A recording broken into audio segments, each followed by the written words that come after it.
భీమవరం, గాజువాక రెండు చోట్ల గతంలో ఓటమి పాలై తీవ్ర మనోవేదన చెంది అనేక అవమానాల పాలయ్యి అనేక మంది చేత అవహేళనకు గురైనటువంటి పవన్ కళ్యాణ్ దాన్ని తట్టుకుంటూ నిలబడి కలబడి ఈ దఫా పిఠాపురాన్ని ఎంచుకోవడం, అక్కడ ఘన విజయం సాధించడం అన్నటువంటిది కీలకం.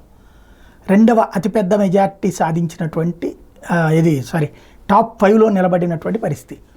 అట్లాంటి పవన్ కళ్యాణ్ ఆ తర్వాత ఇప్పుడు ఏకంగా డిప్యూటీ సీఎం అయ్యారు. పార్టీ అధ్యక్ష హోదా నుంచి ఒక సభాపక్ష నాయకుడిగా తన పార్టీకి రెండో పక్కన ఉప ముఖ్యమంత్రిగా ఉన్నారు. ఇప్పుడు ఆయన ఆ హోదాలో అంతకుముందు ఓట్లు అభ్యర్థించే అభ్యర్థిగా పిఠాపురంలో అడుగుపెట్టి ఇప్పుడు ఉప ముఖ్యమంత్రి హోదాలో ప్రమోషన్ ఇచ్చింది ఆ నియోజకవర్గ ప్రజలు కాబట్టి అక్కడికి వెళ్తున్నారు.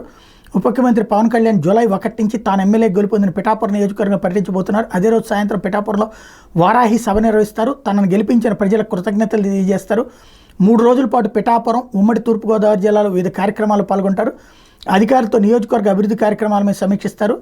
తర్వాత 29న కొండగట్టుకు వెళ్తారు. ఈ నెల 29న పవన్ కళ్యాణ్ కొండగట్టు ఆంజనేయ స్వామి ఆలయానికి వెళ్తారు. స్వామివారిని దర్శించుకుని పూజా కార్యక్రమాలు నిర్వహిస్తారు. ఆ తర్వాత 1వ తారీఖున ఈ పర్యటనకు వెళ్ళబోతున్నారు.